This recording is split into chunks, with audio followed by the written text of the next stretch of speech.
It was an ordinary morning in New York when Caroline Astor, the undisputed queen of the city's elite, looked out from her mansion on Fifth Avenue and saw it. The monumental rise of a new hotel. The Waldorf, towering and uninvited, stood next door, its loud, bustling existence a violation of everything Astor cherished. Her world of silence, refinement, and high society had been shattered. With chilling resolve, she vowed revenge. But her plot would demand her mansion's sacrifice, and with it, a piece of her soul. How far would one woman go to reclaim her honor and crush an empire? The Queen of Fifth Avenue, Caroline Astor, ruled New York with a steely grace, her mansion a symbol of the old world glamour she cherished. The brownstone stood at 355th Avenue, between 33rd and 34th Streets, 4 stories of restrained elegance. Dark stone facade, tall windows, wrought iron railings. Nothing ostentatious, nothing vulgar, just power, distilled into architecture. Inside those walls, Caroline Webster Schermerhorn Astor held court over American society. Every Monday evening during the winter season, she opened her doors to exactly 400 guests. The number was not arbitrary. Her ballroom held precisely 400 people. If you were not among them, you did not exist. The year was 1891. Caroline was 60 years old. She had spent 3 decades perfecting her role as New York's ultimate arbiter of taste. Her husband, William Backhouse Astor Jr., had given her wealth. The family fortune, built on Manhattan real estate and fur trading, stretched back to John Jacob Astor, who had arrived in America with 7 flutes and left with $20 million. But wealth alone meant nothing. Caroline understood this. She had transformed money into something far more valuable: control. Her ballroom glittered with crystal chandeliers imported from Paris. The walls wore silk damask in deep crimson. Gilt mirrors multiplied the candlelight. On those Monday evenings, the cream of New York society gathered beneath her gaze. Industrial magnates, banking titans, old Knickerbocker families whose roots predated the Revolution. They came because Caroline Astor summoned them. They dressed according to her standards. They behaved according to her rules. Ward McAllister served as her lieutenant. A Southern gentleman with impeccable manners and an instinct for social hierarchy, he had coined the term the 400 to describe New York's true elite. Together, they decided who mattered. A nod from Caroline could launch a family into the highest circles. Her disapproval could close every important door in Manhattan. She wore dark gowns, usually black or deep purple, always elegant, never flashy. Her jewels told a different story. Diamonds covered her neck, her wrists, her fingers. The famous Astor stomacher, a diamond brooch of staggering size, adorned her bodice. She wore it like armor, a reminder to everyone who entered her home. This was power, ancient and absolute. The mansion reflected her values: order, tradition, refinement. Every surface gleamed, every servant knew their place. The library held first editions bound in Morocco leather. The dining room seated 30 beneath a ceiling painted with classical scenes. The morning room, where Caroline received visitors, looked out over Fifth Avenue through lace curtains that filtered the harsh sunlight of the modern world. She had created a sanctuary, a place where the rules of the past still governed, where breeding mattered more than money, where a family's name carried more weight than their bank balance.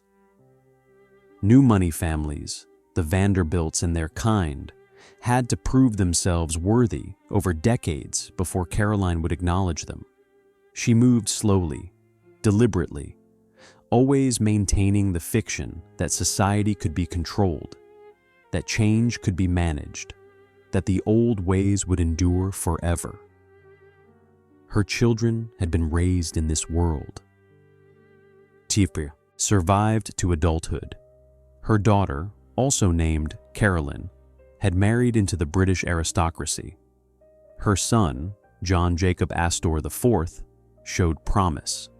He was intelligent, ambitious, interested in invention and engineering. Caroline had plans for him. The Astor legacy would continue through careful management, strategic marriages, and absolute control over their social standing. From her windows, Caroline could see the city spreading northward. Madison Square had become fashionable. The old families were building marble palaces further up Fifth Avenue. Central Park provided a northern boundary, but even that would not hold forever. New York was growing, changing, becoming something different from the refined city of her youth. She did not welcome these changes. Progress meant noise. It meant commerce. It meant strangers with new money and no breeding flooding into neighborhoods that had once been exclusive. But from inside her mansion, behind thick walls and heavy curtains, Caroline could pretend that time had stopped, that her world would remain untouched. Then, in 1891, everything changed. The Waldorf's bold arrival. The Waldorf Hotel's towering presence rose like a modern-day citadel, defying Caroline's view from her beloved mansion.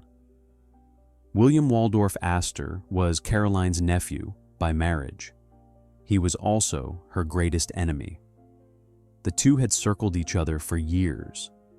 William Waldorf believed he should lead the Astor family. He was the eldest son of John Jacob Astor III. His birthright, he argued, placed him at the head of the dynasty. But Caroline held the real power. Her husband was William Waldorf's uncle. More importantly, she held the title everyone coveted, the Mrs. Astor, not a Mrs. Astor. The definite article made all the difference. William Waldorf had tried to challenge her. He had attempted to establish his own wife as society's leader. The effort failed spectacularly. Caroline's position was unassailable. Defeated and humiliated, William Waldorf made a dramatic decision. In 1891, he abandoned America entirely. He moved his family to England, determined to buy his way into British aristocracy. But before he left, he struck a blow calculated to wound Caroline to her core. He owned the property directly adjacent to her mansion, the lot at the corner of Fifth Avenue and 33rd Street. For years, it had stood undeveloped, a vacant neighbor. No threat to Caroline's carefully curated world. William Waldorf decided to build on it, not a residence, not another tasteful brownstone, a hotel. The announcement sent shockwaves through Caroline's circles, a commercial establishment on Fifth Avenue, on her block. The very idea violated every principle she held sacred. Fifth Avenue was meant for families, for private residences, for the quiet dignity of domestic life. Hotels belonged downtown, near the commercial districts, where they could cater to traveling businessmen without disturbing respectable neighborhoods. But William Waldorf was beyond her reach. He was leaving for England. Her social weapons meant nothing to a man who was abandoning American society altogether, and he had the legal right to build whatever he wished on his own property. Construction began in 1891. The architect was Henry Hardenberg, who had designed the Dakota Apartments and would later create the Plaza Hotel. His vision for the Waldorf was audacious: 13 stories, German Renaissance style, over 500 rooms, the tallest hotel in the world at the time of its opening. The building rose floor by floor through 1892. Caroline watched from her windows. Every day brought new progress. Steel frames climbed skyward. Workers swarmed over the site. The noise was constant, hammering, shouting, the rumble of carts delivering materials. Her sanctuary was being invaded by the sounds of commerce. The Waldorf opened on March 13, 1893. 2,000 people attended the opening night reception. The hotel represented everything Caroline despised about the new New York. It was brash. It was commercial. It catered to anyone with enough money to rent a room, regardless of their breeding or social standing. The building itself was designed to impress. The exterior featured red brick with limestone trim. Turrets and dormers gave it a castle-like appearance. The main entrance on Fifth Avenue opened into a lobby that stretched 90 feet long. The Empire Room could seat hundreds for dinner. The Palm Room, named for the live palm trees decorating the space, served afternoon tea. Electric lights blazed from every corner. The Waldorf represented modern luxury, accessible to anyone who could afford it. William Waldorf had spent over $5 million on the project. The sum was staggering, but the hotel succeeded immediately. Within months, it became the most fashionable address in New York for dining, dancing, and social events. The very people Caroline had spent decades cultivating began appearing at Waldorf functions.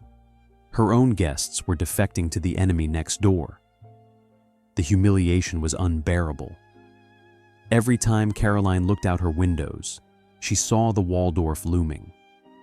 Every evening, she heard music and laughter from the hotel's ballrooms. Carriages lined up outside, depositing guests who should have been attending her Monday receptions. The boundary between private society and public commerce had collapsed. Her block, once the epitome of exclusivity, had become a tourist destination. Worse still, the Waldorf attracted exactly the kind of people Caroline had always excluded. New money families, Western mining magnates, self-made millionaires with no family history. They filled the Waldorf's restaurants and ballrooms, mixing freely with established society in a way that Caroline had always prevented. The careful social order she had maintained was crumbling. The Waldorf's success revealed an uncomfortable truth. The world had changed. Commerce was king. Hotels were becoming palaces. The old rules of exclusivity no longer held. Anyone with money could buy luxury, could dine in splendor, could rub shoulders with the elite. Caroline's system of control, built on breeding and tradition, was losing its power. She could not accept this. The Waldorf was not just a building. It was a symbol of everything she opposed. It represented the triumph of new money over old values, the victory of commerce over tradition, the death of the world she had spent her life defending. William Waldorf had meant to wound her.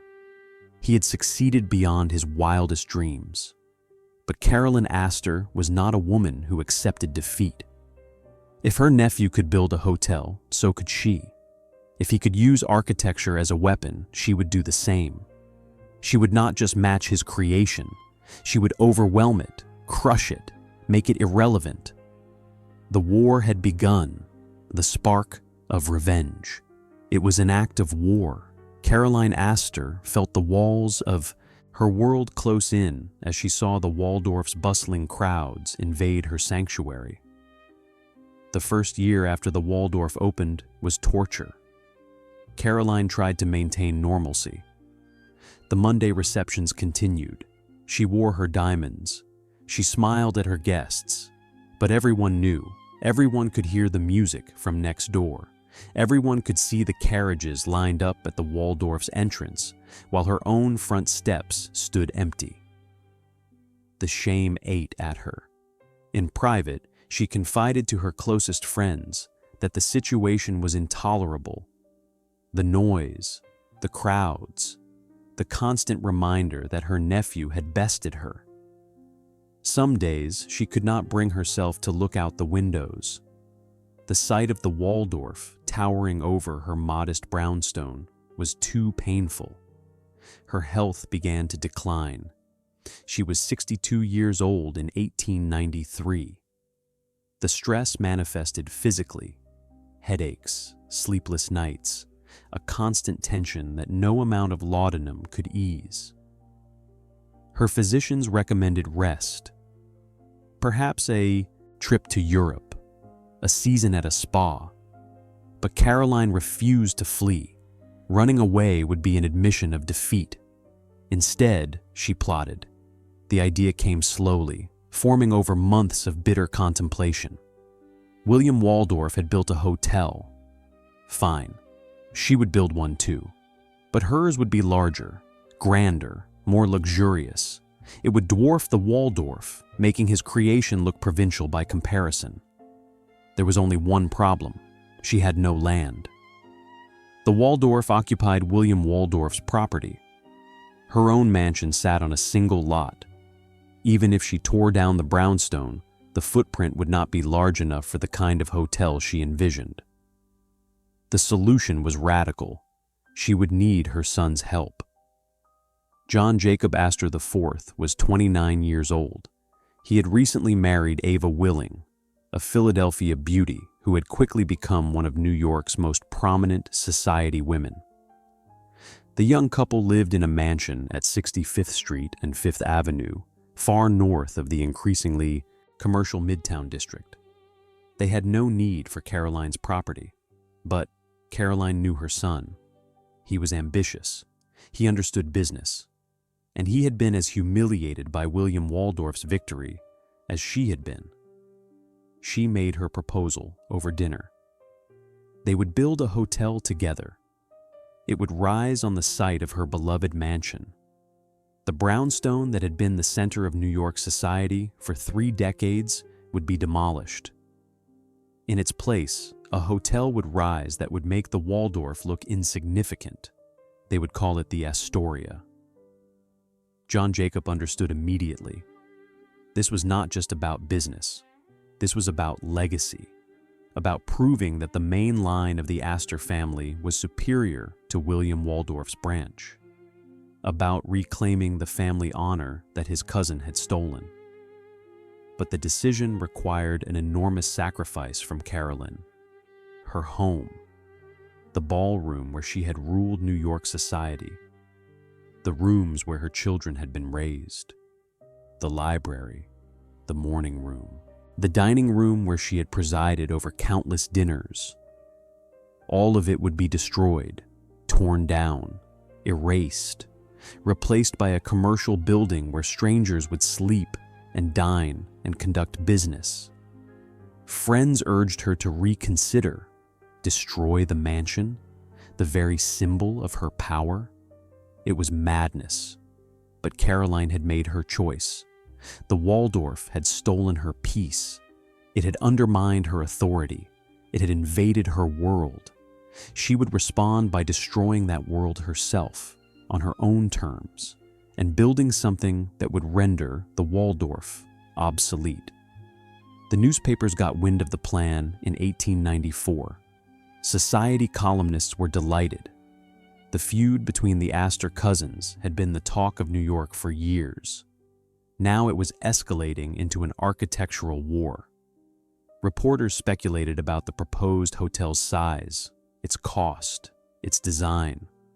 Some wrote admiringly about Caroline's fighting spirit. Others questioned her sanity.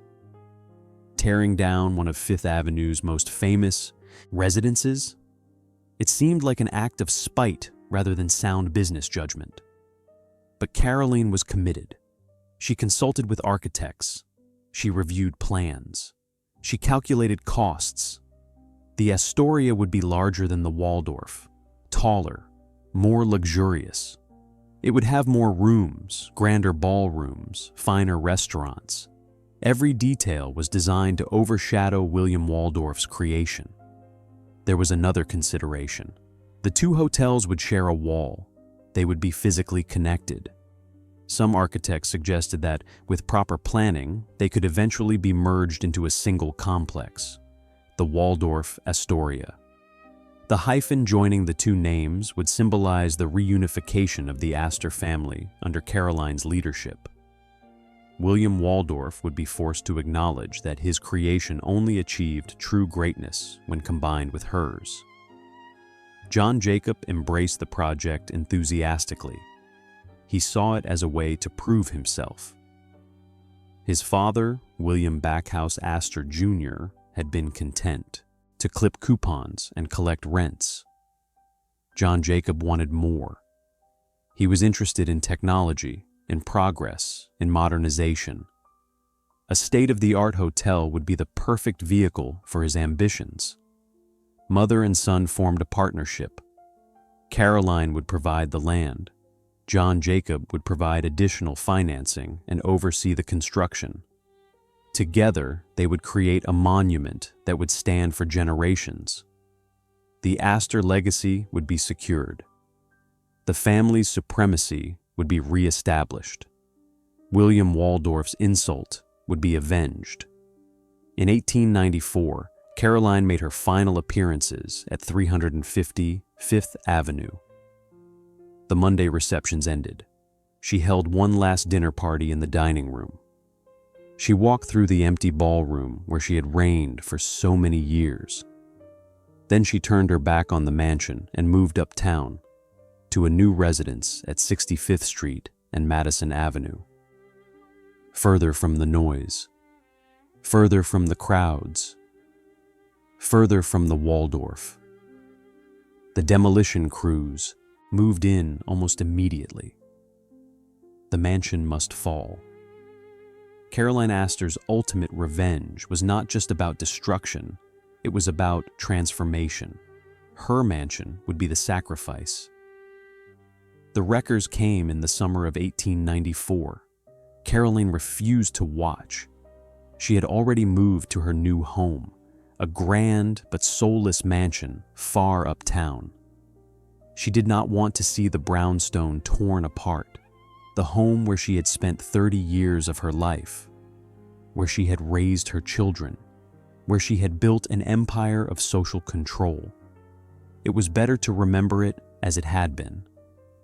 But the newspapers covered every detail. Reporters gathered as the demolition began. The doors were removed first. The carved mahogany doors that had opened to admit New York's most powerful families. Then the windows, the tall windows through which Caroline had watched the city change. The wrought iron railings came next, pulled from the facade and carted away to be melted down or repurposed. The interior was gutted methodically. The ballroom was demolished floor by floor. The crystal chandeliers were carefully removed and stored. Some would find new homes. Others would be incorporated into the Astoria's public spaces, a symbolic link between the old mansion and the new hotel. The silk damask walls were torn down. The gilt mirrors were packed away. The marble fireplaces were dismantled stone by stone. It took 3 months to reduce the mansion to rubble. By October, nothing remained but an empty lot. Passers-by could look straight through to the buildings behind. The site looked raw, exposed, like a wound in the fabric of Fifth Avenue. For Caroline, living 8 blocks north, it might as well have been 1,000 miles away. She never went back, never looked at the empty space where her life had centered for 3 decades. The psychological cost was immense. Friends who visited Caroline in her new home noticed a change. She seemed diminished. Her famous self-assurance had cracked. She still wore her diamonds. She still received visitors. But the spark was gone. She had sacrificed too much. The mansion had been more than just a building. It had been the physical manifestation of her power. Without it, she felt unmoored. Her husband, William Backhouse Astor Jr., had been declining for years. He suffered from what doctors called a nervous disorder. Modern diagnosis would recognize it as dementia. By 1894, he was largely absent from Caroline's life, confined to the upper floors of their new home, barely aware of his surroundings. Caroline was alone in her decision to demolish the mansion, alone in bearing the weight of that choice. But the project moved forward. John Jacob Astor IV took control. He hired the same architect who had designed the Waldorf, Henry Hardenberg. The decision was strategic. Hardenberg understood the Waldorf intimately. He knew its strengths and weaknesses. He could design a building that would not just compete with the Waldorf but surpass it in every way. The plans were ambitious. The Astoria would rise 17 stories, 4 floors taller than the Waldorf. It would contain over 400 rooms. The main ballroom would seat 600 guests, making it the largest hotel ballroom in New York. The dining rooms would seat over 1,000.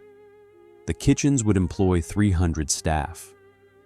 Every modern convenience would be included: electric lights, elevators, telephones in every room, steam heat, private bathrooms. The cost estimates were staggering: $4 million for construction, another $1 million for furnishings and fixtures, $5 million total, more than the Waldorf had cost. The sum represented a significant portion of the Astor fortune. John Jacob would need to borrow additional funds. The project would leverage the family's real estate holdings across Manhattan. It was an enormous gamble, but more than money was at stake. The Astoria represented a fundamental shift in the Astor family's strategy. For generations, they had been landlords. They owned property and collected rents. The mansions where they lived were private residences, closed to the public. Now they were entering the hospitality business. They were building a public space, a commercial enterprise. They were, in effect, acknowledging that the old ways had failed, that social control had given way to economic power. Caroline understood this. It haunted her. She had spent her life maintaining boundaries, keeping the commercial world separate from the social world, ensuring that breeding and tradition mattered more than mere wealth. Now she was destroying those boundaries herself. She was building a monument to the very forces she had fought against. The irony was almost unbearable. Construction began in early 1895. The foundation required massive excavations. The Astoria would have 3 basement levels, housing kitchens, storage, mechanical systems, and staff quarters. Hundreds of workers descended on the site. Pile drivers pounded steel supports deep into the Manhattan bedrock. Steam cranes lifted materials. The noise was constant, overwhelming the neighborhood that had once been so quiet. Caroline tried to maintain her routines. The Monday receptions resumed in her new home, though attendance was thinner. Many of her old guests found the journey uptown inconvenient. Some were attending functions at the Waldorf instead. Caroline noticed every absence. Each empty chair was a small defeat. She followed the construction from a distance. John Jacob provided updates. The steel framework was rising. The exterior walls were going up. The interior spaces were taking shape. Each milestone brought the project closer to completion. Each milestone reminded Caroline of what she had lost. Her daughter-in-law, Ava Astor, tried to be supportive. Ava was young, beautiful, ambitious. She saw the Astoria as an opportunity, a chance to host grand events, to establish herself as a leader of New York society in a new era. She did not understand Caroline's pain. How could she? Ava had not spent 3 decades building something only to tear it down herself. The work continued through 1895, and into 1896. The building took shape.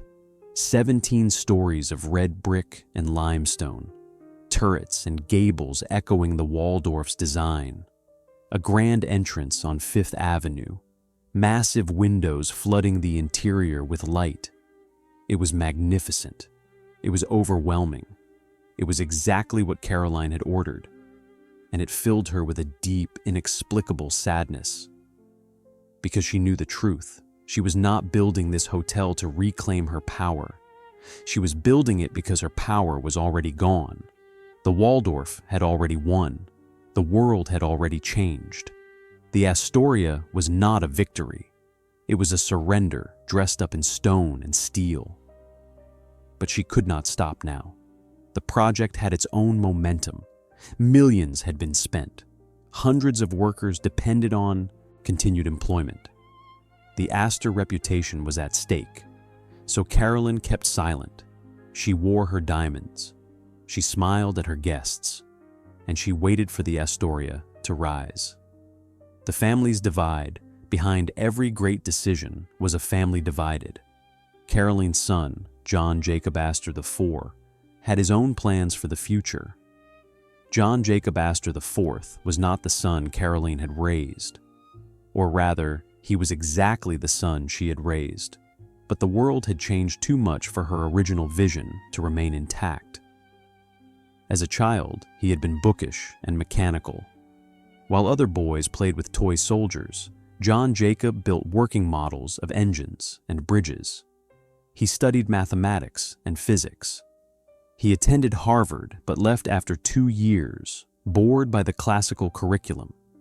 He traveled the world, absorbing new ideas. By his mid-20s, he held several patents for mechanical devices. He wrote science fiction novels imagining future technologies. He was brilliant, restless, hungry for progress. Caroline had hoped to channel this energy into social leadership. She envisioned her son as the male counterpart to her own role. The arbiter of New York society's masculine sphere. A man who would guard tradition while navigating the modern world.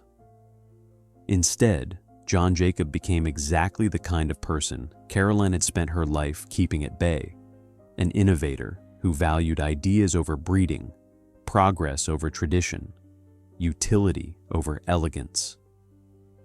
The Astoria project crystallized their differences. For Caroline, the hotel was an act of revenge, a weapon aimed at William Waldorf, a symbol of her refusal to accept defeat.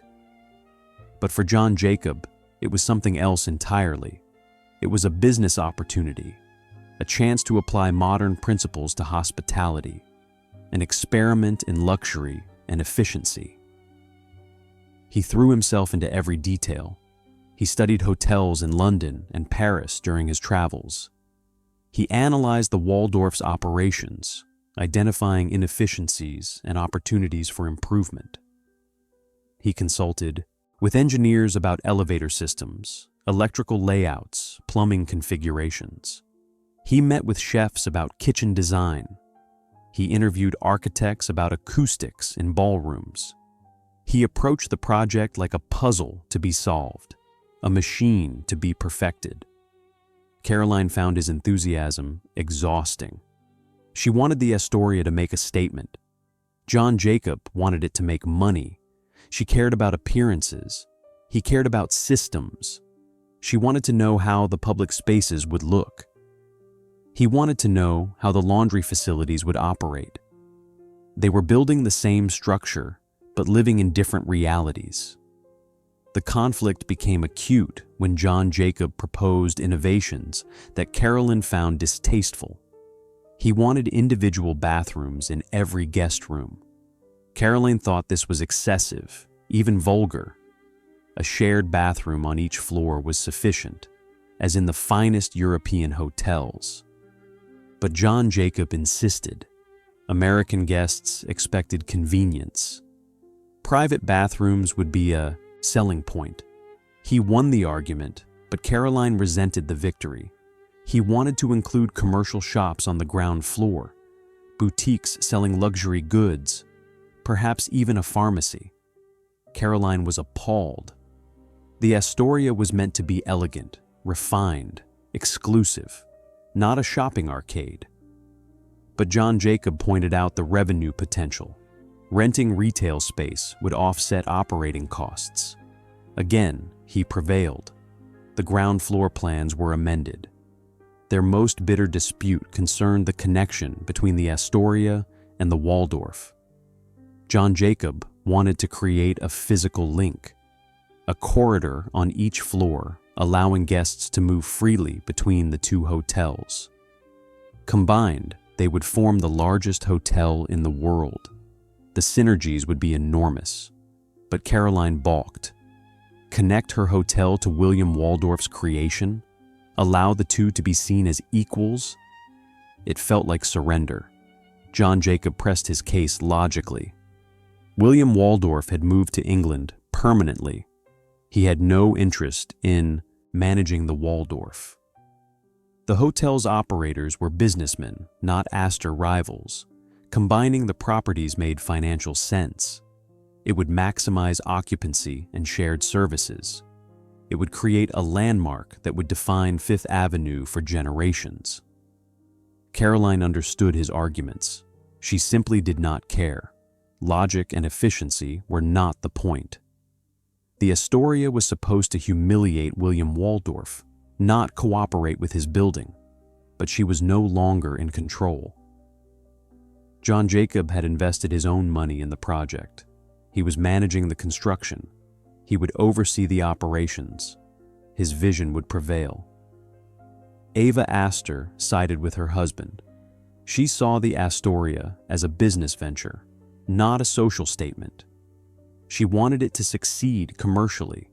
She wanted to host fashionable events that would attract paying guests, not intimate gatherings for the old guard.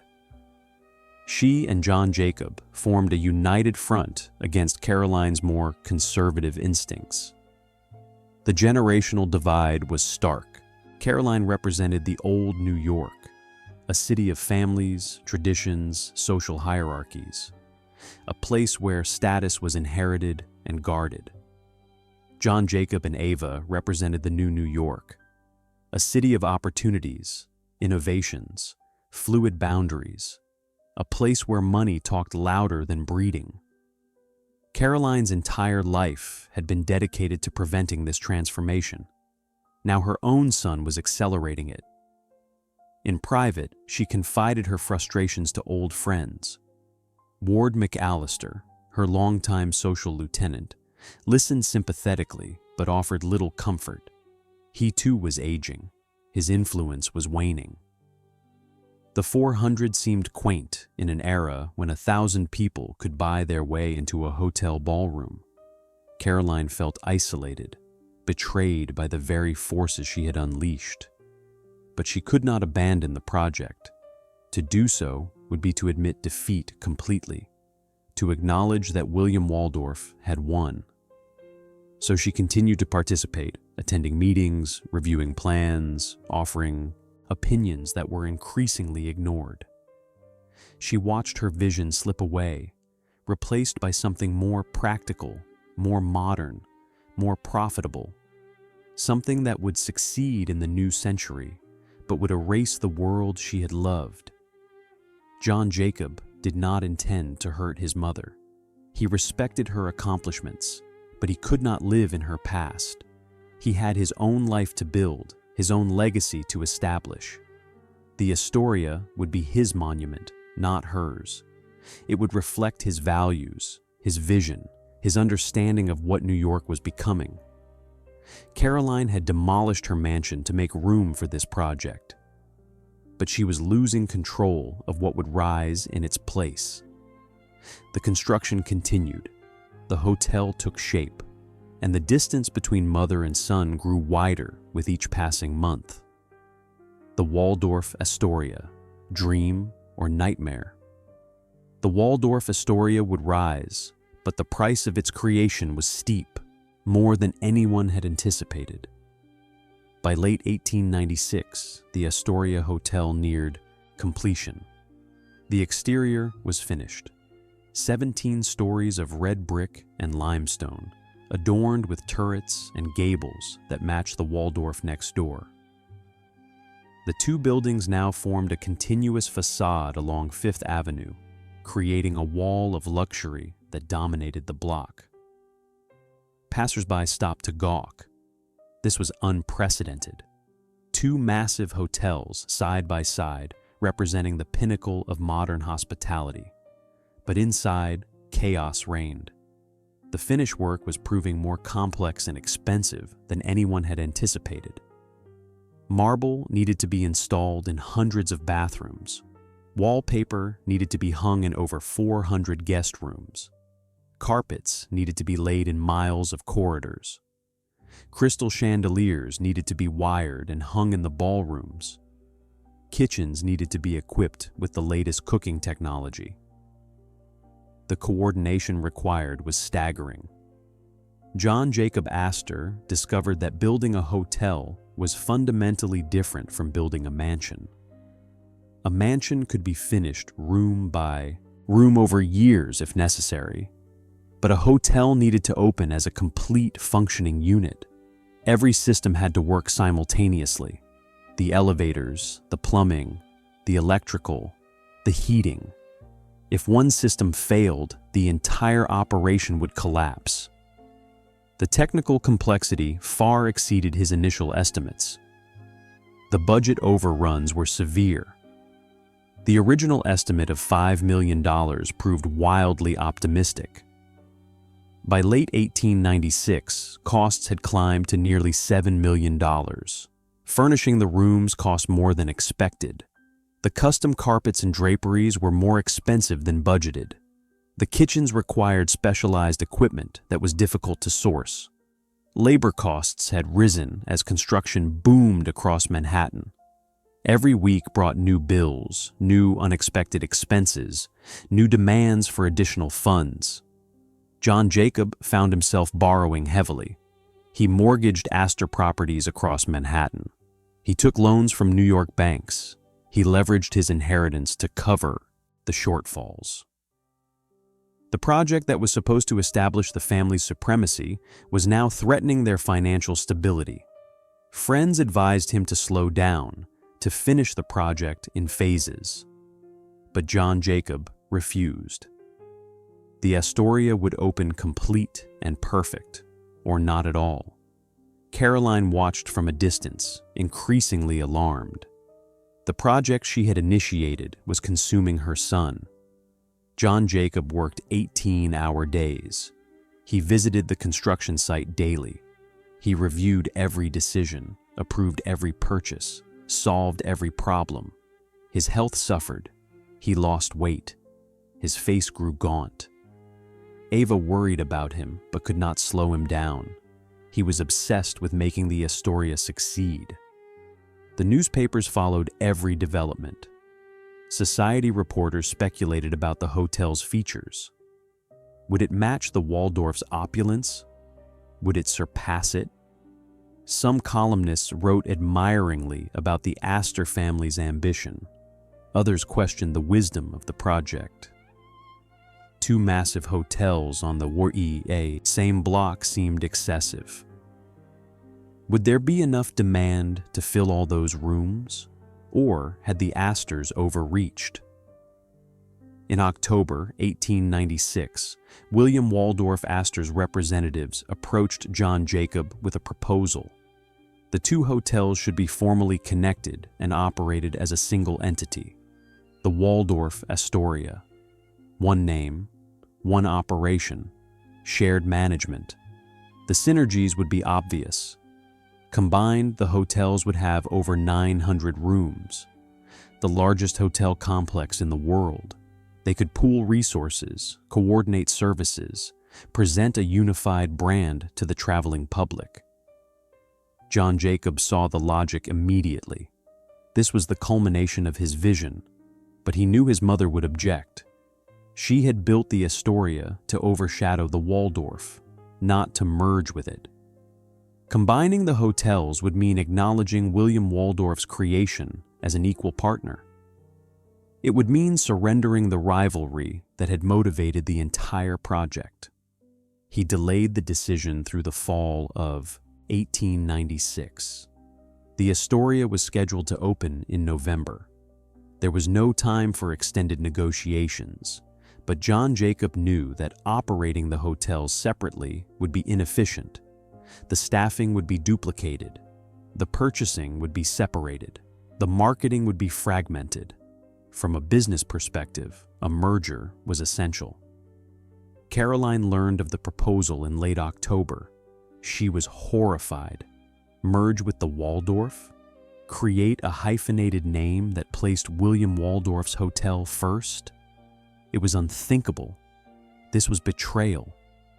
John Jacob was supposed to be destroying the Waldorf, not cooperating with it. She had sacrificed her mansion for this. She had watched her home demolished.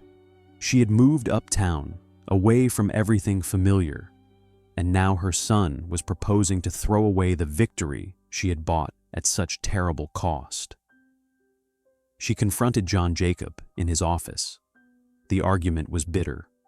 Caroline accused him of caring only about money. John Jacob countered that she cared only about revenge. She reminded him of William Waldorf's insults. He pointed out that William Waldorf was in England and no longer relevant. She insisted that principles mattered. He insisted that business realities could not be ignored. They parted without resolution. John Jacob moved forward anyway. On November 1st, 1896, the Astoria Hotel opened to the public. The event was spectacular. Thousands attended the opening reception. The ballrooms glittered with electric lights. The dining rooms served elaborate multi-course dinners. Orchestras played in the Palm Garden. Guests toured the luxurious rooms, marveling at the private bathrooms and modern conveniences. The newspapers declared it a triumph. The Astoria was the finest hotel in America, perhaps in the world, but Caroline did not attend. She stayed in her mansion on 65th Street, nursing her rage and disappointment. Her friends visited, trying to console her. They reminded her that the Astoria was a success, that the Astor name would be immortalized, that she had achieved something remarkable. But Caroline could not be comforted. She knew what was coming. 3 weeks after the Astoria opened, John Jacob signed the agreement. The Waldorf and Astoria would be operated as a single hotel. The Waldorf-Astoria. The hyphen connecting the two names. Connecting the two branches of the family. Connecting the old and the new. George Bolt, who had managed the Waldorf since its opening, would manage the combined property. He would report to boards representing both branches of the family. But in practical terms, he would run the operation independently. The Waldorf-Astoria opened as a unified hotel in December 1896. The connecting corridors between the buildings were completed. Guests could walk from one side to the other on every floor. The two buildings functioned as one, 900 rooms, multiple ballrooms, the largest hotel complex in the world. It was magnificent. It was profitable. It was everything John Jacob had envisioned. And it was Caroline Astor's worst nightmare. The cost of ambition. Ambition can blind even the strongest. Caroline's dream was unraveling faster than she could control it. The winter of 1896 brought Caroline face to face with the consequences of her choices. The Waldorf-Astoria stood complete, a monument to Astor ambition, but not to her ambition, to John Jacob's, to the new generations, to a future she had not wanted and could not accept. She had sacrificed her mansion, the center of her life for 30 years, the ballroom where she had ruled New York society, the rooms where her children had grown up, the library where she had spent quiet afternoons, all demolished, erased, replaced by a building that represented everything she opposed: commerce, modernity, the mingling of old society with new money. Worse still, the Waldorf-Astoria was succeeding. It was the most fashionable address in New York. Society. Matrons who had once sought invitations to Caroline's Monday receptions now hosted their own events in the hotel's ballrooms. The boundaries Caroline had spent decades policing had collapsed. Anyone with money could rent a room, dine in the elegant restaurants, dance in the glittering ballrooms.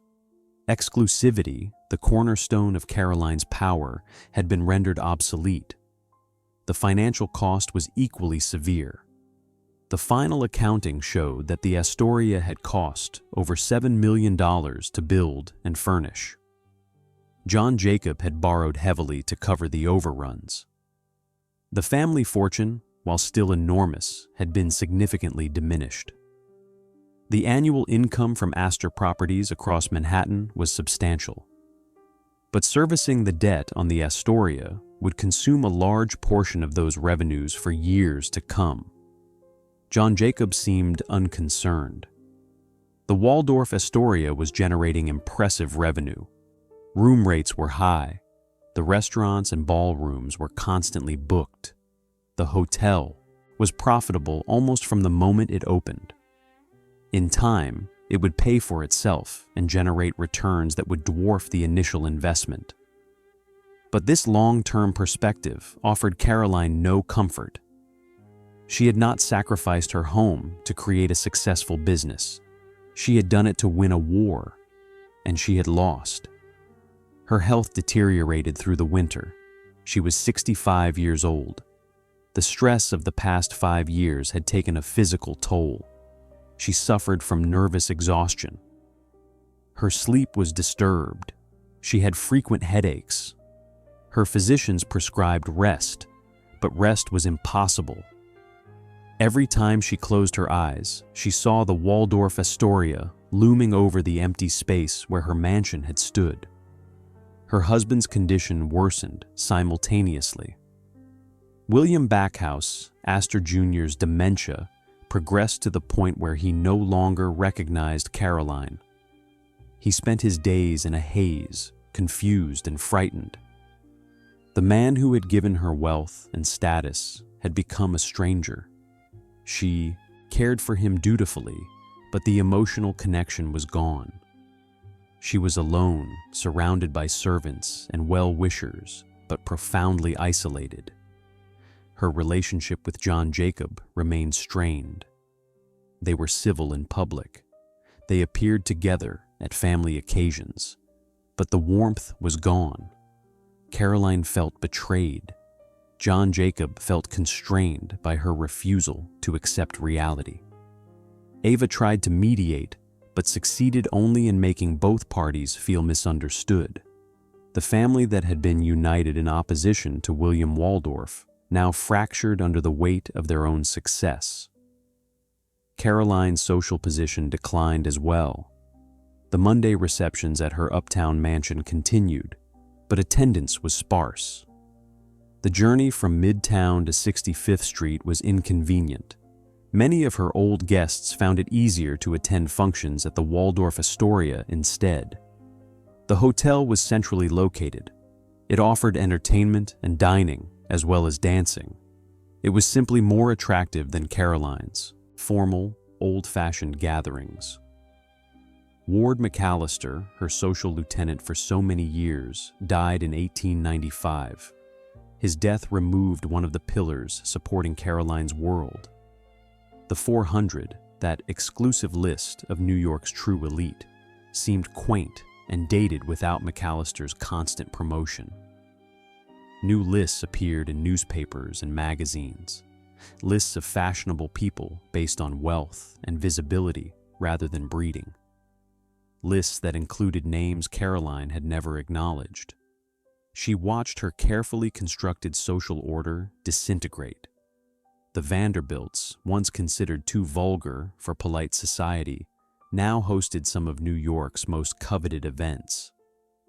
The industrial magnates she had excluded were now celebrated as captains of industry. The old Knickerbocker families were losing influence to the new money families. Everything she had fought for was slipping away. The Waldorf-Astoria accelerated this transformation. It became the neutral ground where old society and new money could mix freely. A Vanderbilt could dine at the next table from a Morgan. A mining millionaire could dance with a Knickerbocker heiress. The rigid social hierarchies Caroline had maintained dissolved in the hotel's democratic luxury. Money was the only admission requirement. Breeding had become irrelevant. In private moments, Caroline questioned her choices.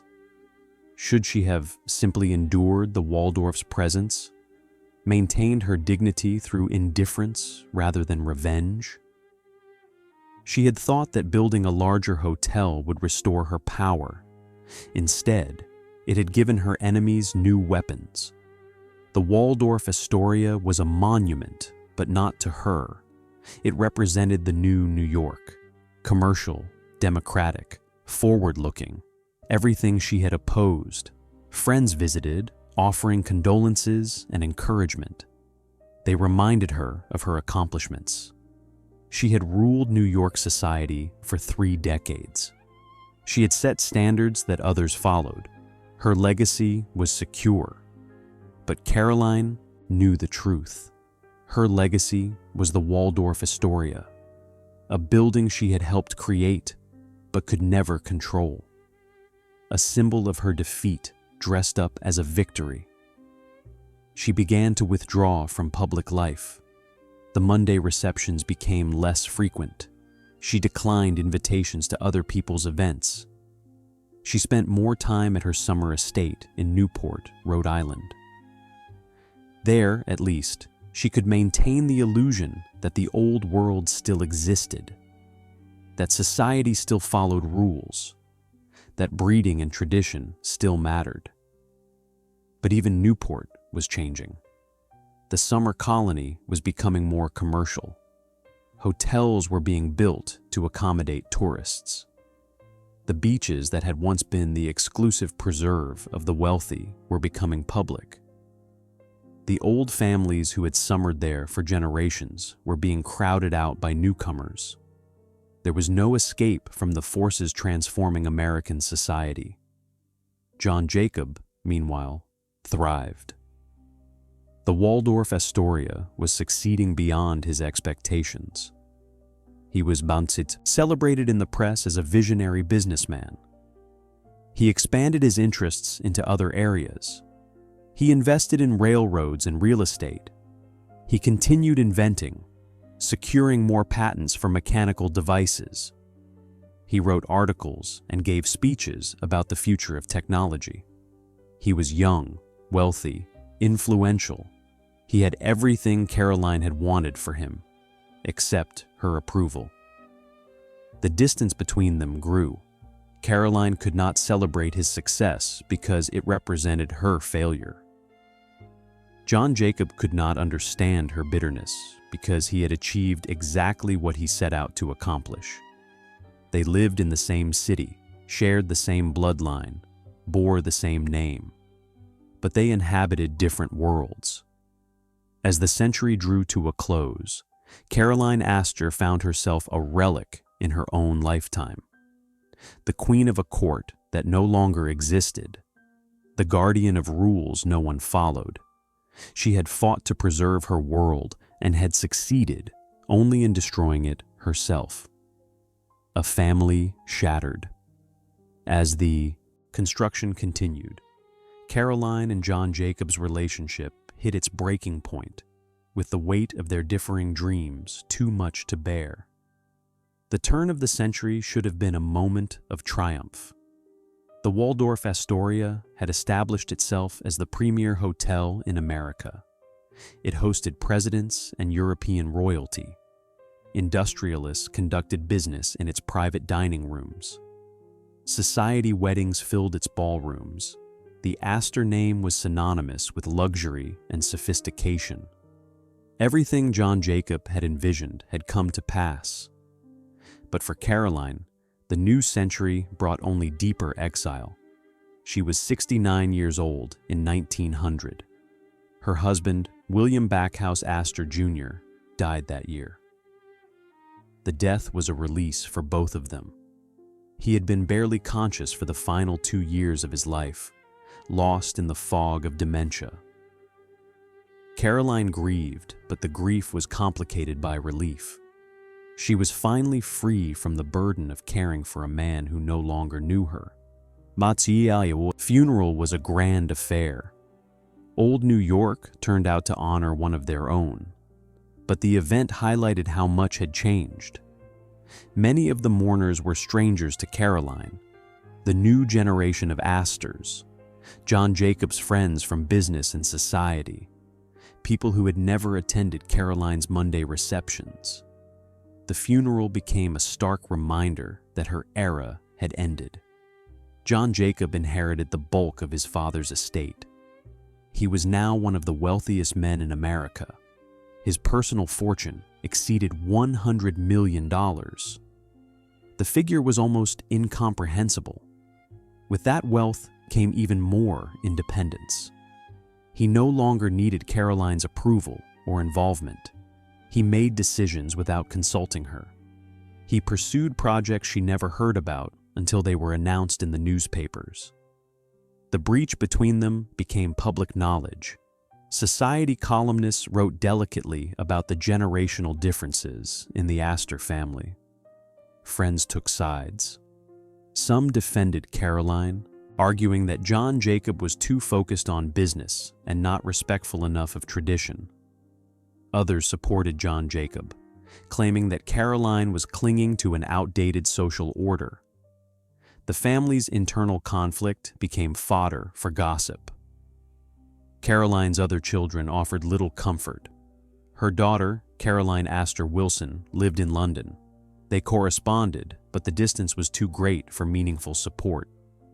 Her other sons had their own lives and families. Only John Jacob remained closely involved with the family's New York interests, and he was precisely the one with whom she could not reconcile. The Waldorf-Astoria continued to thrive. George Bolt, the hotel's manager, proved to be a genius at hospitality. He understood luxury. He trained his staff to anticipate guests' needs before they were expressed. He maintained standards of service that became legendary. The phrase Waldorf service entered the lexicon as shorthand for excellence, and none of it had anything to do with Caroline. She made one final attempt at reconciliation in 1901. She invited John Jacob to tea at her uptown mansion, just the two of them. No Ava, no other family members. She wanted to speak plainly, to explain her perspective, to make him understand what she had lost and why his success felt like her failure. The conversation did not go as she hoped. John Jacob was respectful but distant. He listened to her complaints about the hotel, about the changing society, about the loss of standards and traditions. Then he pointed out, gently but firmly, that the world had moved on, that the social order she had maintained was unsustainable, that commerce and democracy were the future, that the Waldorf-Astoria represented progress, not decline. Caroline heard his words but could not accept them. Progress? The hotel was the death of everything she valued. Democracy and luxury? It was a contradiction. Commerce had no place in high society.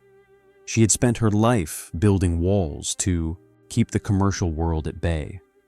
John Jacob had torn those walls down and claimed it was an improvement. They parted that afternoon knowing they would never truly understand each other. Caroline loved her son. John Jacob respected his mother. But they stood on opposite sides of a historical divide. She represented the 19th century's faith in hierarchy and exclusivity. He represented the 20th century's embrace of meritocracy and access. Neither could cross the gap without abandoning their core beliefs.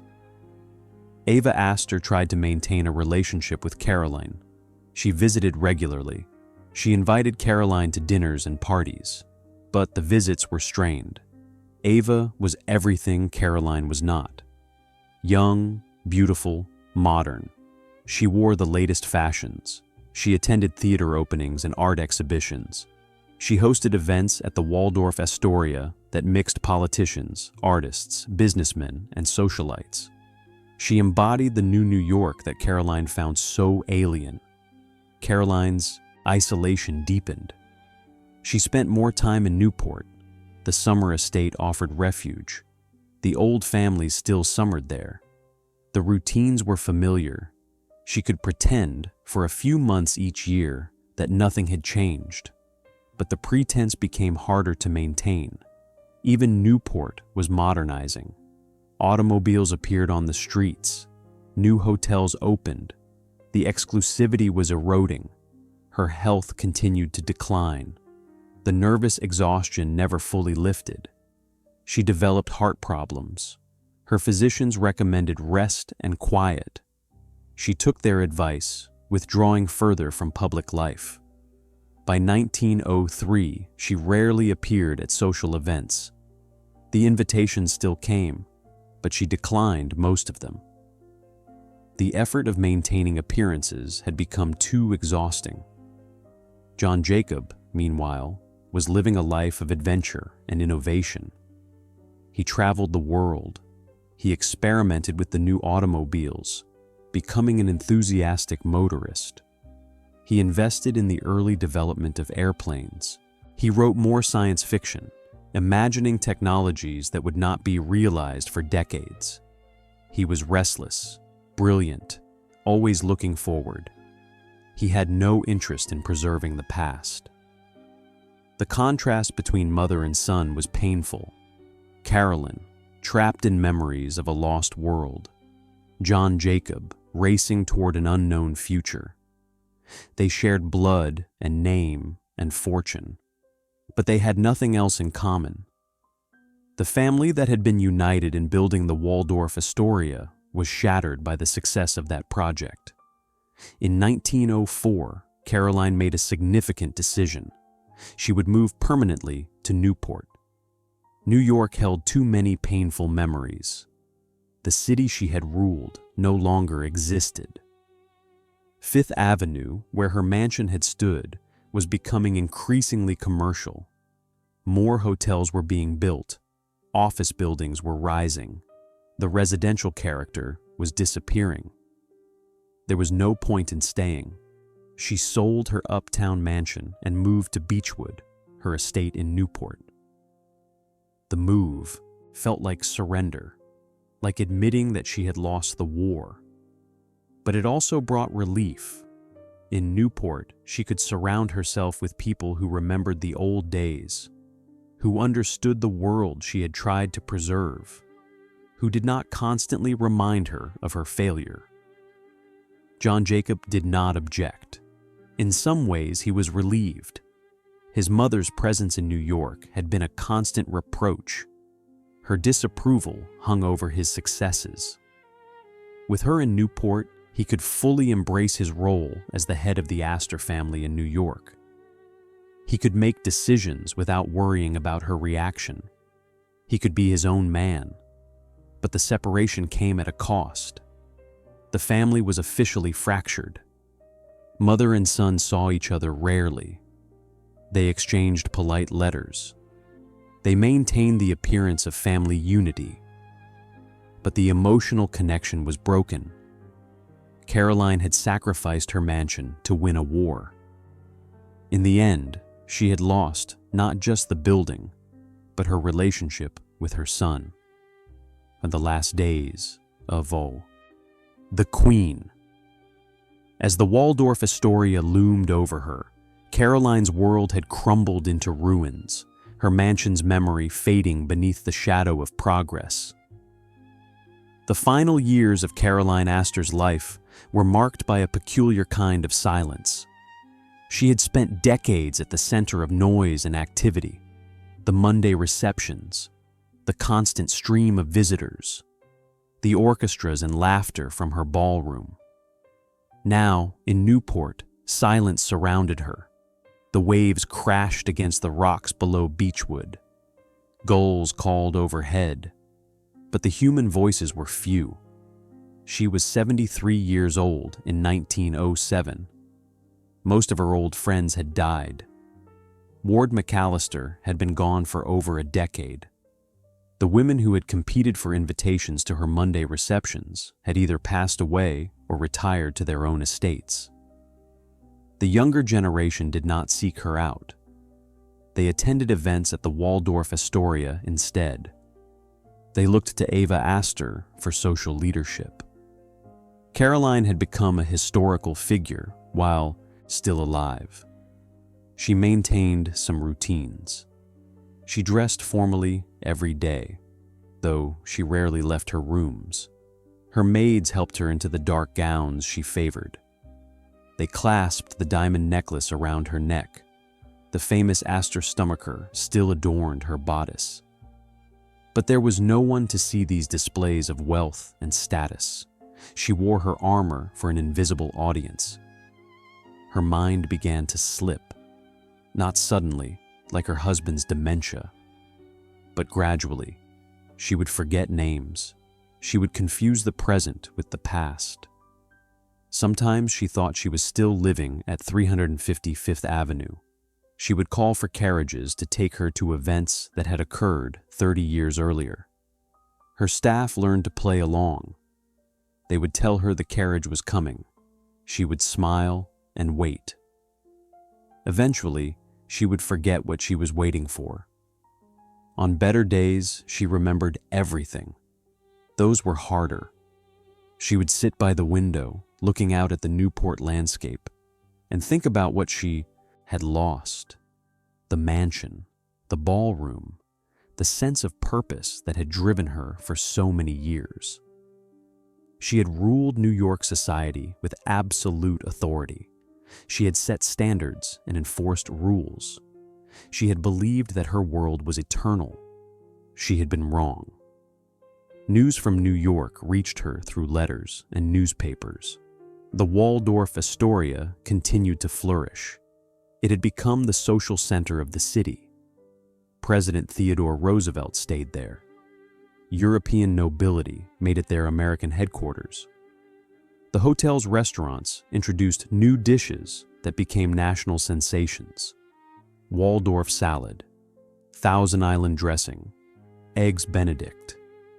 The Waldorf-Astoria was shaping American culture in ways Caroline had never imagined. John Jacob visited occasionally. The trips to Newport were dutiful rather than warm.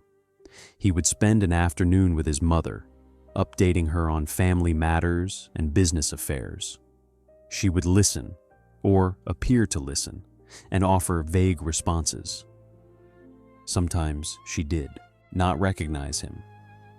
She would ask who this young man was. He would remind her, "I'm your son, John Jacob." She would nod, but the confusion in her eyes suggested she did not truly remember. These visits broke his heart. John Jacob had wanted his mother's approval. He had wanted her to see that his approach was correct, that modernization and progress were inevitable, that the Waldorf-Astoria was a triumph, not a tragedy. But she was beyond understanding any of that. The woman who had once commanded New York with a glance was now lost in fog. Caroline's decline accelerated in 1908. She developed heart problems. Her breathing became labored. She spent most of her time in bed. Physicians visited regularly, but there was little they could do. She was 77 years old. Her body was simply wearing out. In her final months, she often spoke about the mansion. She would describe the ballroom in vivid detail, the crystal chandeliers, the silk damask walls, the gilt mirrors. She would talk about specific events that had occurred there, dinners and dances from decades past. She remembered the names of guests, what they wore, what they said. The mansion lived more vividly in her memory than the room where she was dying. She never mentioned the Waldorf-Astoria. It was as if the hotel did not exist. In her mind, perhaps it didn't. Perhaps she had retreated to a time before its construction, before William Waldorf's insult, before the decision to demolish her beloved home. Perhaps, in those final months, she was able to return to her days of power and live there until the end. Caroline Webster. Schermerhorn Astor died on October 30th, 1908. The news made front pages across the country. The obituaries celebrated her reign over New York society. They described her as the last of the great social arbiters, the queen of the Gilded Age, the woman who had defined American high society for an entire generation. The funeral was held in Newport. John Jacob made the arrangements. The service was formal and traditional, exactly as Caroline would have wanted. The old families attended. The newspapers sent reporters. But the event felt like a historical reenactment.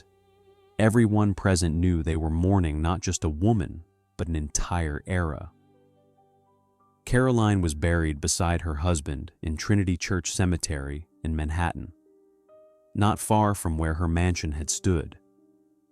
The irony was not lost on the mourners. She had spent her final years in exile from New York. Now she returned in death to rest near the site of her greatest triumph and greatest loss. John Jacob inherited her estate. The bulk of her wealth had already been distributed, but her personal effects remained. Her jewelry, her gowns, her photographs and letters. He kept some items. He donated others to museums.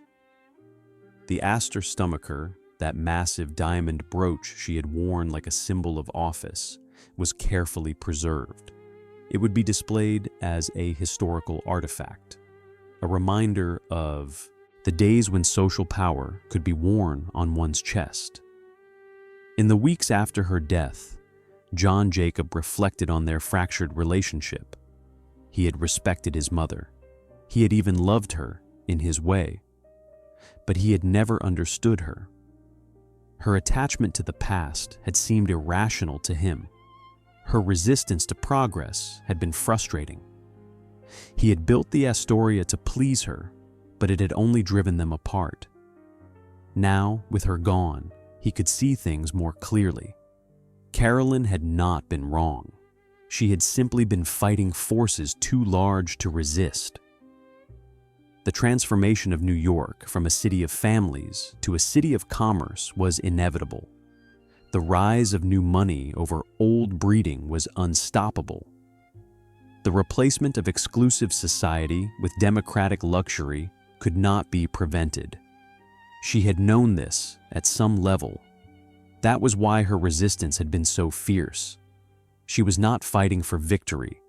She was fighting for dignity in defeat. The Waldorf-Astoria stood as her monument. Not the monument she had wanted, but the one she had created. It was a building that combined old and new, that merged tradition with modernity, that honored the Astor name while embracing the future. It was everything she had opposed and everything she had helped bring into being. It was, in its contradictions, a perfect symbol of her life. And every day, thousands of people passed through its doors.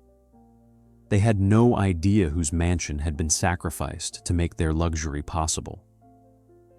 They did not know about the family feud or the bitter revenge or the old woman who had died in exile. They only knew that the Waldorf-Astoria was magnificent, and that was, perhaps, all that mattered. The monument to ambition. The Waldorf-Astoria stood as a testament to the Astor legacy. But was it a triumph or a monument to a family's downfall? The Waldorf-Astoria reached its zenith in the years after Caroline's death, It became more than a hotel. It became a symbol of New York itself. The place where history was made, where presidents stayed, where society gathered, where business deals were struck and political alliances were formed. It was the heart of the city's public life. The hotel employed over 1,500 people: chefs, waiters, housekeepers, porters, doormen, elevator operators, telephone operators, florists, engineers, a small army dedicated to maintaining the illusion of effortless luxury. Behind every polished surface, every fresh flower, every perfectly prepared meal, lay thousands of hours of invisible labor. The machine that Caroline had set in motion required constant feeding. The numbers were staggering. The hotel served over 2,000 meals daily. The kitchens went through 500 chickens a week, 1,000 pounds of fish, 3,000 eggs, 200 pounds of butter. The wine cellar held over 20,000 bottles. The laundry processed 10,000 pieces of linen every day. The scale was industrial, though the presentation remained refined. Annual revenue exceeded $3 million by 1910.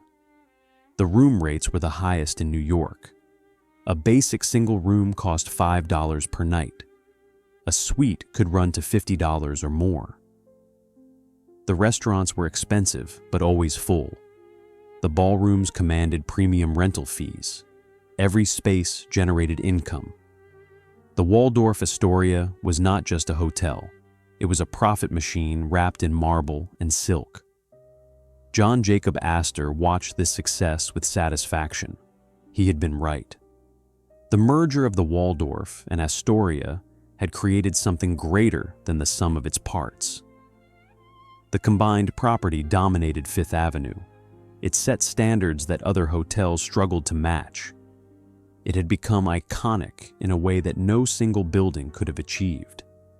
His business instincts had been vindicated, but there were costs beyond the financial.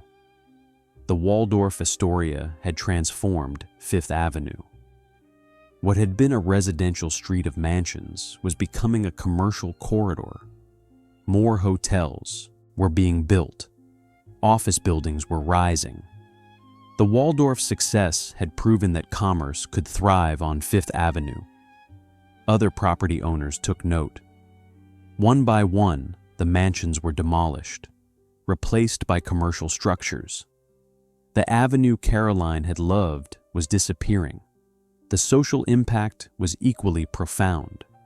The Waldorf-Astoria had democratized luxury. You did not need to be invited to experience elegance. You only needed money.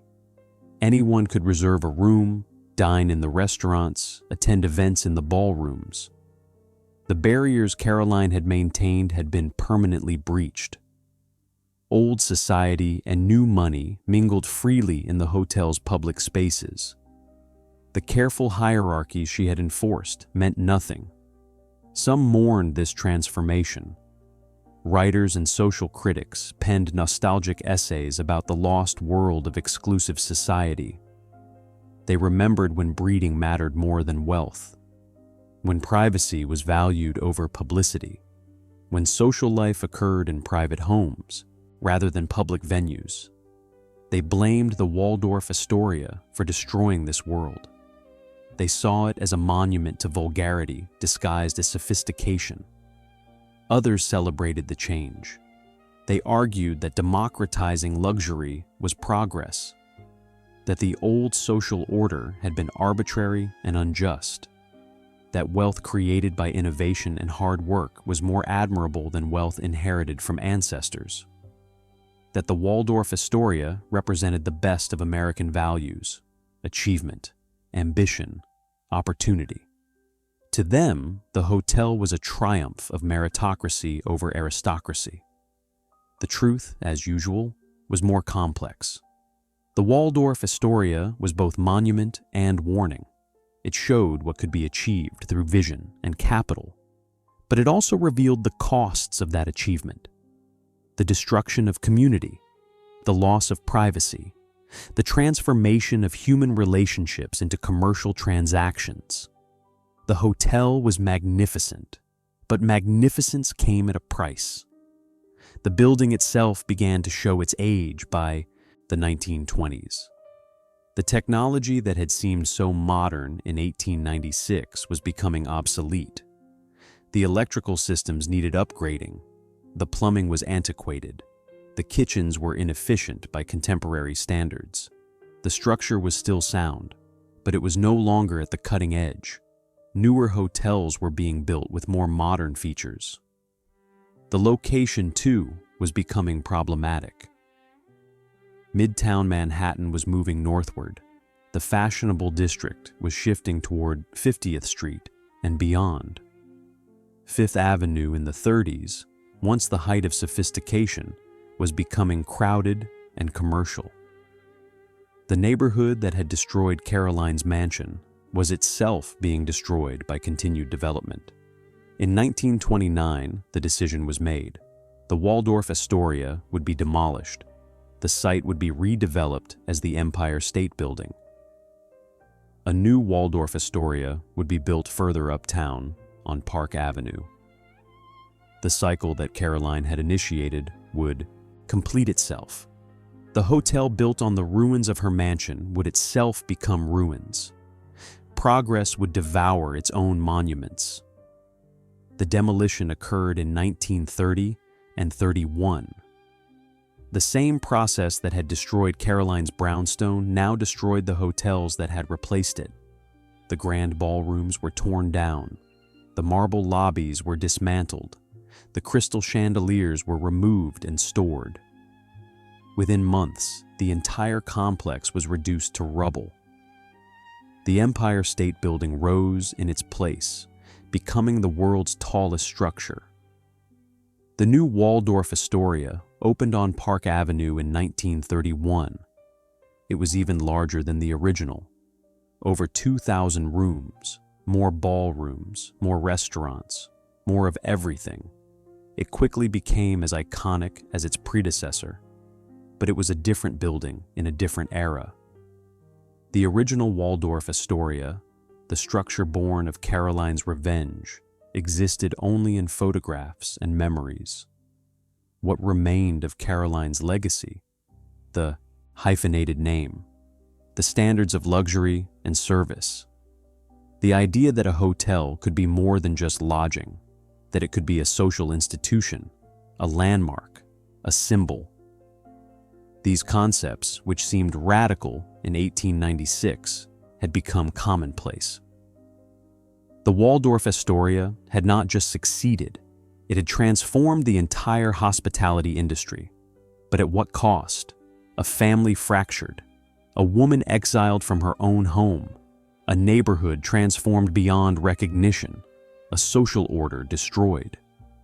The ledger of gains and losses was complex. The Waldorf-Astoria had created wealth and employed thousands, but it had also erased a way of life. Whether that erasure was necessary or merely inevitable remained an open question. The ghosts of Fifth Avenue. In the heart of New York, the sounds of construction and crowds still echo, the ghost of the woman who tried to stop it all.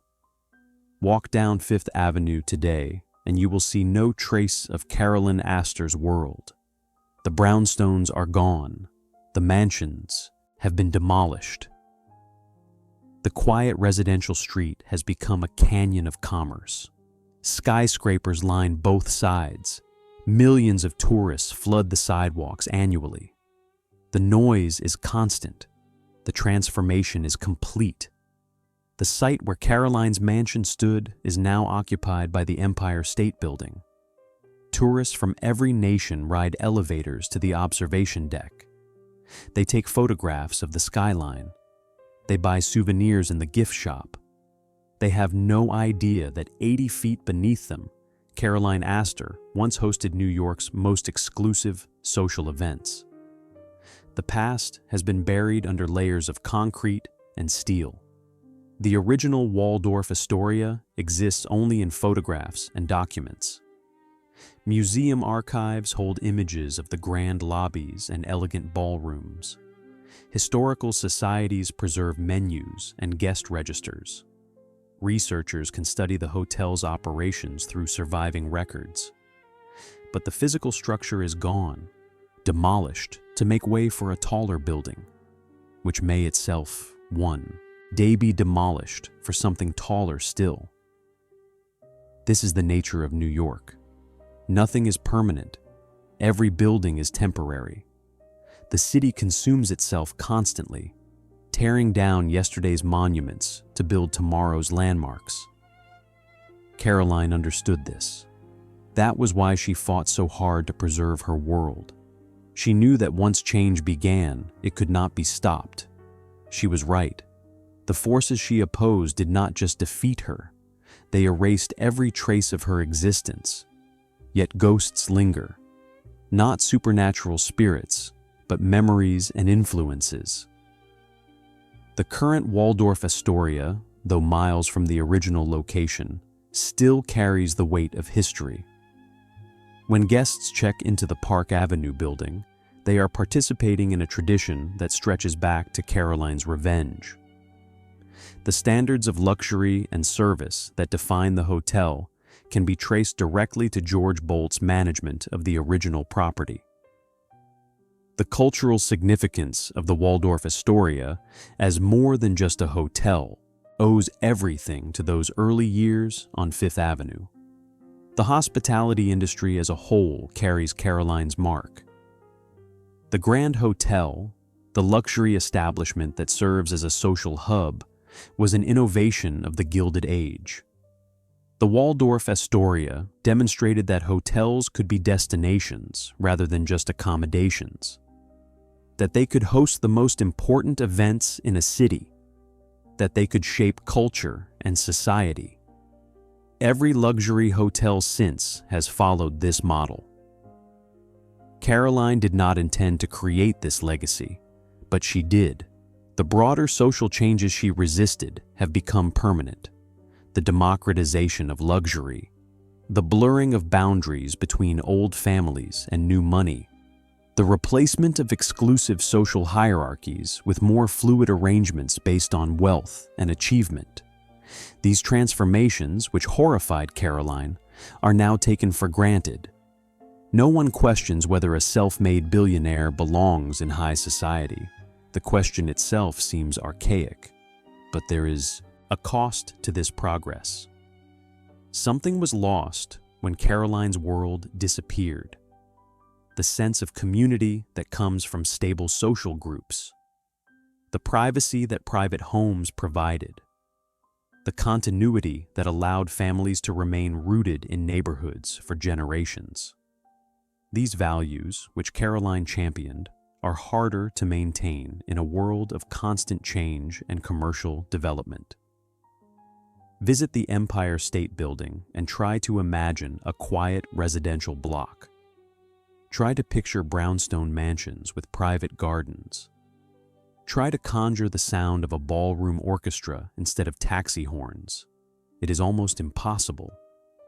The present has so thoroughly overwritten the past that historical imagination fails. Caroline's Fifth Avenue exists now only in descriptions and old photographs. Even those who study history cannot truly comprehend what was lost. This is the final irony of her story. She destroyed her own mansion to fight modernity, but modernity won anyway, not just by defeating her, but by erasing her so completely that modern New Yorkers cannot even conceive of the world she inhabited. The past is not just gone, it is incomprehensible. Yet Caroline would recognize certain patterns. The wealthy still seek exclusivity, though they pursue it differently now. Private clubs, gated communities, exclusive resorts. The methods have changed, but the desire remains. Human nature has not evolved as quickly as architecture. The tensions between old and new, tradition and innovation, privacy and publicity still exist. They simply play out in different arenas. The question Caroline's story raises is whether resistance to change is ever justified. She fought to preserve a social order based on birth and breeding. That order was unjust in many ways. It excluded talented people for arbitrary reasons. It stifled innovation and rewarded mediocrity. But it also provided stability and continuity. It allowed for long-term thinking and planning. It valued things beyond money. Modern society has made different choices. We value innovation over continuity. We celebrate disruption rather than stability. We measure success in financial terms. These choices have created enormous wealth and opportunity, but they have also created instability and anxiety. The churn that destroyed Caroline's world continues to accelerate. Nothing is built to last. Everything is temporary. Is this progress or just change? The question has no easy answer. Caroline would say we have lost more than we have gained. John Jacob would argue that progress is inevitable and beneficial. Both would have evidence to support their positions. The truth, as always, lies somewhere in the complex middle ground. What is certain is that the ghosts of Fifth Avenue still matter. The tensions Caroline embodied are still relevant. How we balance tradition and innovation. How we create community in a commercial world. How we preserve what is valuable while adapting to change. These questions do not have final answers. Each generation must wrestle with them anew. And occasionally, when walking down Fifth Avenue among the crowds and skyscrapers, you might feel a whisper of the past, a sense that something important happened on this ground, that battles were fought and losses suffered, that the buildings you see are erected on the graves of earlier dreams. The city does not acknowledge these ghosts, but they are there nonetheless, woven into the fabric of the place. The lost Queen of New York. In the end, Caroline Astor's dream was both realized and destroyed, but her story still resonates in the concrete jungle she helped shape. Caroline Astor was buried in 1808. The Waldorf-Astoria she helped create stood for another 23 years before being demolished. The current Waldorf-Astoria on Park Avenue has operated for over 90 years. The empire she inadvertently built outlived her by more than a century.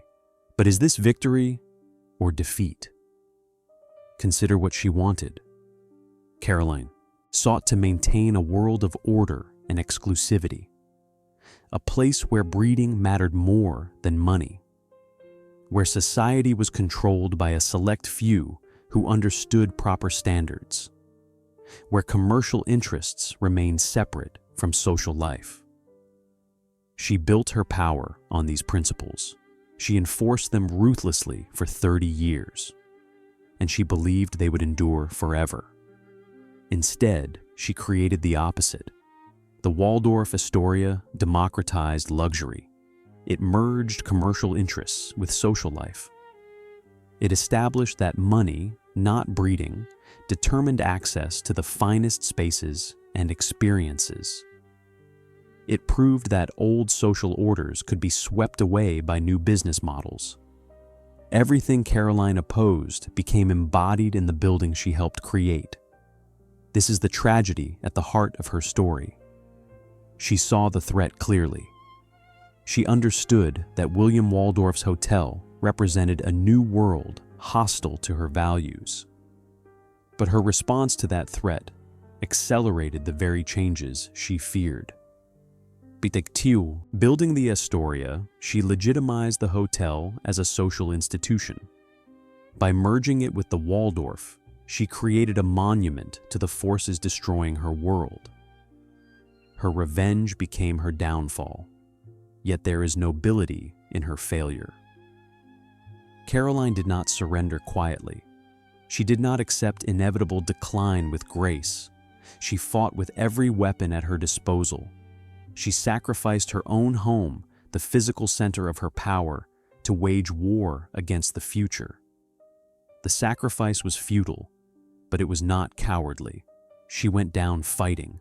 There is something admirable in that refusal to yield.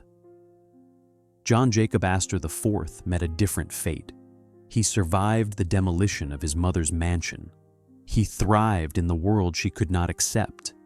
He pursued innovation and progress. He invested in new technologies. He wrote about the future with optimism. And on April 15, 1912, he died in the sinking of the RMS Titanic. He was 47 years old. The irony is almost too perfect. John Jacob represented modernity. He embraced technology and progress. He believed in the triumph of human ingenuity over nature. Then he boarded the most advanced ship ever built, a vessel proclaimed unsinkable, and went down with it when it struck an iceberg. The future he believed in killed him. Caroline, who had died mistrusting modernity, was vindicated in the most terrible way possible. Their combined legacy is the Waldorf-Astoria, not the building which has been demolished and rebuilt, but the idea, the concept of a hotel as more than lodging, as a social institution, as a symbol of luxury and status. This idea, born from their conflict and cooperation, transformed the hospitality industry and influenced urban development worldwide. Cities everywhere now have grand hotels that serve as social hubs. Caroline and John Jacob created the template. But at what human cost? A mother and son who could not reconcile their visions. A woman who died in exile from the city she once ruled.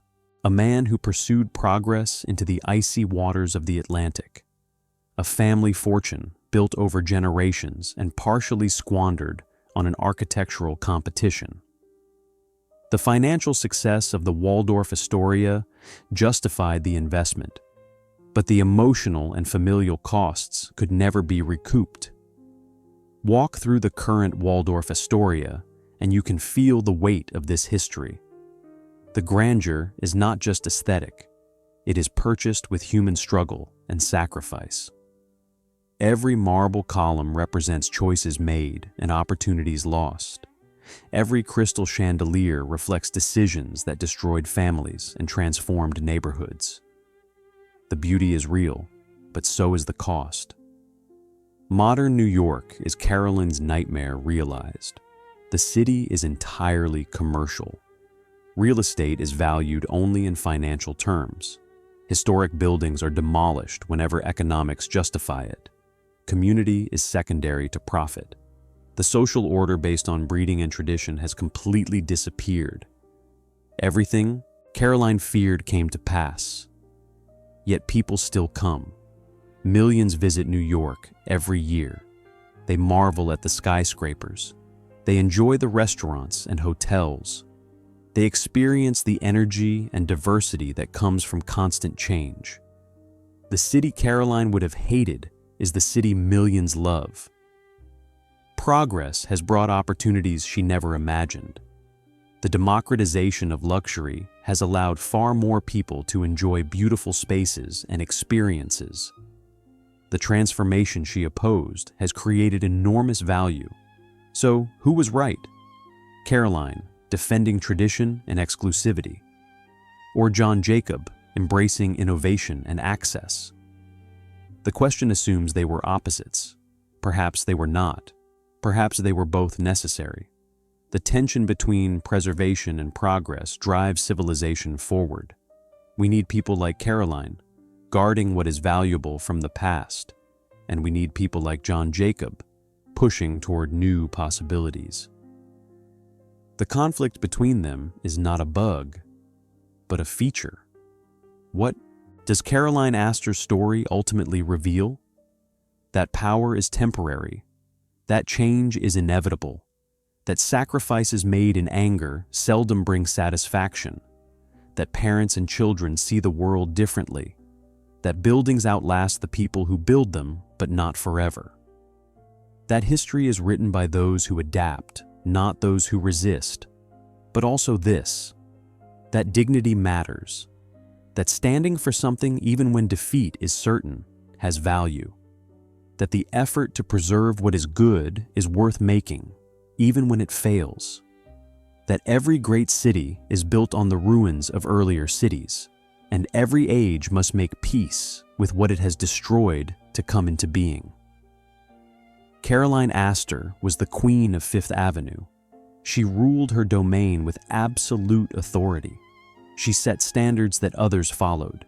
She believed her world would last forever. She was wrong about that, but she was right that something valuable was being lost, that progress has costs, that not every change is improvement. Her mansion is gone. The hotel built on its site is gone. Even the Empire State Building that replaced that hotel will someday be gone. Nothing in New York is permanent, but stories persist. Ideas endure. The question Caroline's life poses remains relevant. How do we balance preservation and progress? How do we honor the past while building the future? How do we maintain human values in a commercial world? There are no final answers, only the ongoing struggle to find balance. Caroline lost her particular battle, but the war she fought continues in different forms. Every generation faces similar choices. Every city must decide what to preserve and what to destroy. Every person must reconcile their past with their future. In that sense, Caroline Astor is not really dead. She lives on in the questions her story raises, in the tensions her life embodied, in the warning her fate provides. The lost Queen of New York still has lessons to teach if we are willing to listen, if we can hear her voice beneath the noise of traffic and construction, if we can see her shadow in the steel and glass monuments we have built. The Waldorf-Astoria endures. Caroline does not, but her story echoes through the building that destroyed her and outlived her.